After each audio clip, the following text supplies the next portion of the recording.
Hi hello friends, good evening all of you. MRL study studio ಚಾನಲ್ಗೆ ತಮಗೆಲ್ಲರಿಗೂ ಸ್ವಾಗತಿಸುತ್ತಾ ಇವತ್ತಿನ ತರಗತಿಯಲ್ಲಿ ದೈಹಿಕ ಶಿಕ್ಷಕರ ಒಂದು ನೇಮಕಾತಿಗೆ ಸಂಬಂಧಪಟ್ಟಂತಹ 6ನೇ ತರಗತಿಯ ದೈಹಿಕ ಶಿಕ್ಷಣ ಪಠ್ಯಪುಸ್ತಕ 8ನೇ ಪಾಠ ಮುದ್ರೆಗಳು. ಇದು ಪ್ರಾಯೋಗಿಕ ಅಂದರೆ ಪ್ರಾಕ್ಟಿಕಲ್ ಆಗಿರುತ್ತೆ.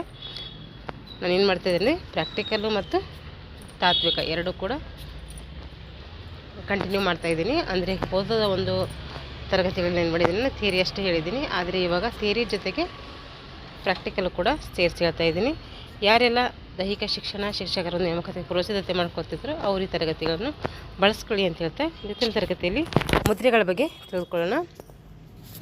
ಈ ಒಂದು ಪಾಠದಲ್ಲಿ ನಾವು ಯಾವ ಮುದ್ರೆಗಳ ಬಗ್ಗೆ ತಿಳ್ಕೊತೀವಿ ಅಂತಂದರೆ, ಮುದ್ರೆಗಳ ಪರಿಚಯ, ಅವಶ್ಯಕತೆ, ಚಿನ್ಮುದ್ರೆ, ಚಿನ್ಮಯ ಮುದ್ರೆ, ಆದಿ ಮುದ್ರೆ, ಬ್ರಹ್ಮ ಮುದ್ರೆ, ಇಷ್ಟು ಮುದ್ರೆಗಳ ಬಗ್ಗೆ ನಾವು ತಿಳ್ಕೊತೀವಿ.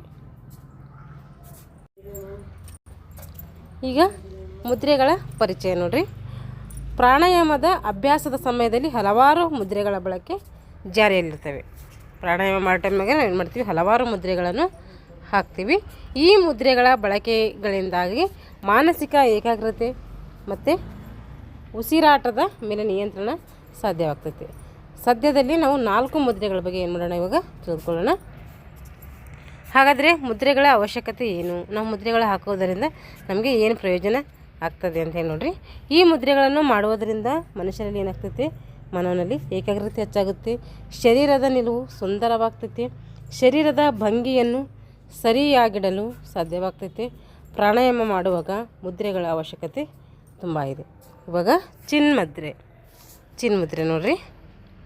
ಹೆಬ್ಬೆರಳು ಹಾಗೂ ತೋರು ಬೆರಳಿನ ತುದಿಗಳನ್ನು ಒಂದಕ್ಕೊಂದು ತಾಗಿಸಿ, ಹೆಬ್ಬೆರಳು ಮತ್ತು ತೋರು ಬೆರಳಿನ ತುದಿಗಳನ್ನು ಒಂದಕ್ಕೊಂದು ತಾಗಿಸಿ, ಇಲ್ಲಿ ಚಿತ್ರ ಇದೆ ನೋಡ್ಕೊಳ್ರಿ ಒಂದ್ಸರಿ, ಒಂದಕ್ಕೊಂದು ತಾಗಿಸಿ ಉಳಿದ 3 ಬೆರಳುಗಳನ್ನು ಜೋಡಿಸಿ. ನೋಡ್ರಿ ಏನು ಮಾಡಿದ್ದಾರೆ, ಇಲ್ಲಿ ಹೆಬ್ಬೆರಳು ಮತ್ತು ತೋರು ಬೆರಳು ಒಂದಕ್ಕೊಂದು ತಾಗಿಸಿದ್ದಾರೆ. ಉಳಿದ 3 ಬೆರಳುಗಳು ಏನು ಮಾಡ್ತಾಯಿದ್ದಾರೆ ಅಂದರೆ ಜೋಡಿಸಿ ನೇರವಾಗಿ ಚಾಚಿ ಭೂಮಿಯ ಕಡೆಗಿರುವಂತೆ ಹಿಡಿಯಬೇಕು. ಅಂಗೈ ಮೇಲ್ಮುಖವಾಗಿರಬೇಕು. ಅವಾಗೇನಿರಬೇಕು, ಅಂಗೈ ಮೇಲ್ಮುಖವಾಗಿರಬೇಕು. ಹಾಗೆ ಚಿನ್ಮಯ ಮುದ್ರೆ ಅಂದರೆ ಹಿಂಗೆ. ಇವಾಗ ಚಿನ್ಮಯ ಮುದ್ರೆ ನೋಡಿ, ಚಿನ್ಮಯ ಮುದ್ರೆ ಹೆಂಗೆ ಹಾಕ್ಬೇಕಂತ ನೋಡಿರಿ. ಚಿನ್ಮುದ್ರೆಯಂತೆಯೇ ಹೆಬ್ಬೆರಳು ಹಾಗೂ ತೋರು ಬೆರಳುಗಳ ತುದಿ ತಾಗಿರಲಿ. ಉಳಿದ 3 ಬೆರಳುಗಳನ್ನು ಒಳಮುಖವಾಗಿ ಮಡಚಿ ಅಂಗೈಯನ್ನು ಅದುಮುವಂತೆ ತಾಗಿಸುವಂತಹ ಕ್ರಮ ಇದಕ್ಕೇನಂತೀವಿ, ಚಿನ್ಮಯ ಮುದ್ರೆ ಅಂಥೇಳಿ ಕರಿತೀವಿ. ಅಂಗೈ ಆಕಾಶ ಏನಿರಬೇಕು, ನೋಡ್ತಾ ಇರಬೇಕು. ಈ ಚಿತ್ರದಲ್ಲಿ ತೋರಿಸಿದ್ರಲ್ಲ ಆ ರೀತಿ ಮಾಡಬೇಕು. ಇದಕ್ಕೇಂತೀವಿ ಚಿನ್ಮಯ ಮುದ್ರೆ ಅಂಥೇಳಿ ಕರಿತೀವಿ. ಆದಿ ಮುದ್ರೆ, ಕೈ ಬೆರಳುಗಳು ಮಡಚಿ ಅಂಗೈಗೆ ಒತ್ತುವಂತೆ ಇಟ್ಟುಕೊಂಡು, ಕೈ ಬೆರಳುಗಳನ್ನು ಮಡಚಿ ಅಂಗೈಗೆ ಒತ್ತುವಂತೆ ಇಟ್ಟುಕೊಂಡು ಉಳಿದ 4 ಬೆರಳುಗಳು ಅದರ ಮೇಲೆ ಬರುವಂತೆ ಒಳಮುಖವಾಗಿ ಒತ್ತಿ ಇಟ್ಟುಕೊಳ್ಳುವಂತಹ ಕ್ರಮ ಇದಾಗಿರ್ತೈತಿ.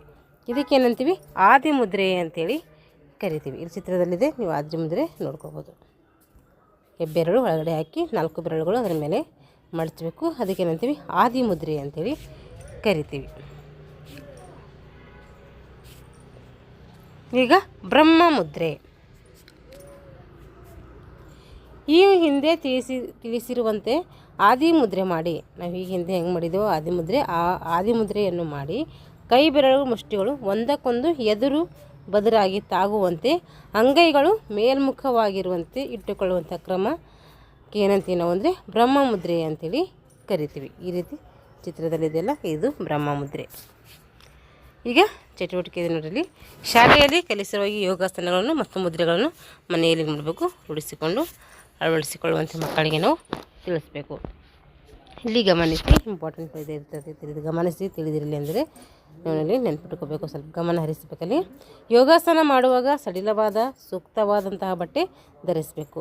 ನೆಲಹಾಸು ಧೂಳು ರಹಿತ ಆಗಿರಬೇಕು. ಏಕೆಂದರೆ ನಾವು ಪ್ರಾಣಾಯಾಮ ಮಾಡುವಾಗ ಉಸಿರಾಟ ಪೂರಕ ರೇಚಕ ಮಾಡುವಾಗ ಏನಾಗುತ್ತದೆ, ಉಸಿರನ್ನು ನಾವು ತೆಗೆದುಕೊಳ್ಳೋದ್ರಿಂದ ವಾತಾವರಣದಲ್ಲಿರುವಂಥ ಕಲ್ಮಶಗಳನ್ನು ನಮ್ಮ ದೇಹವನ್ನು ಸೇರುವಂಥ ಸಂಭವ ಇರ್ತೈತಿ. ಅದಕ್ಕೋಸ್ಕರ ಏನಿರಬೇಕು, ನೆಲಹಾಸು ಧೂಳು ರಹಿತವಾಗಿರಬೇಕು, ಅಲ್ಲಿ ಧೂಳು ಇರಬಾರ್ದು.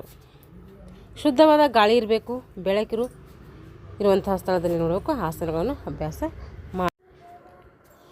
ಜೀವನದಲ್ಲಿ ಹಿತಭಕ್ಷ್ಯ ಇರಬೇಕು, ಹಿತವಾಗಿ ಊಟ ಮಾಡಬೇಕು, ಮಿತಭಕ್ಷ್ಯ ಇರಬೇಕು, ಮಿತವಾಗಿ ತಿನ್ನಬೇಕು, ಮತ್ತು ಋತುಭಕ್ಷ್ಯ ಅಳವಡಿಸಿಕೊಳ್ಳಿ. ಋತುಭಕ್ಷ್ಯ ಅಂದರೆ ಕಾಲಕ್ಕೆ ತಕ್ಕಂತೆ ಯಾವ್ಯಾವ ಸೀಸನಲ್ಲಿ ಏನೇನಿರುತ್ತೋ ಅದು ತಿನ್ನಬೇಕು. ಇದರ ಅರ್ಥ ಏನಂದರೆ ಹಿತವಾದುದನ್ನೇ ತಿನ್ನಿ, ತಿನ್ನುವುದನ್ನೇ ಮಿತವಾಗಿ ಸಮಯಕ್ಕೆ ಸರಿಯಾಗಿ ತಿನ್ನಿ ಅಂತ ಅರ್ಥ. ಇದಿಷ್ಟೇನಾಯಿತು ಮುದ್ರೆಗಳ ಬಗ್ಗೆ ನಾವು ಸಂಕ್ಷಿಪ್ತವಾಗಿ ತಿಳ್ಕೊಂಡಿವಿ. ಮುಂದಿನ ತರಗತಿಯಲ್ಲಿ ಮುಂದಿನ ಒಂದು ಲೆಸನ್ನೊಂದಿಗೆ ಮತ್ತೆ ಭೇಟಿಯಾಗೋಣ ಅಂತ ಹೇಳ್ತಾ ಇಲ್ಲಿಗೆ ಈ ತರಗತಿಯನ್ನು ಮುಗಿಸ್ತಾ ಇದ್ದೀನಿ. ಎಲ್ಲರಿಗೂ ಧನ್ಯವಾದಗಳು.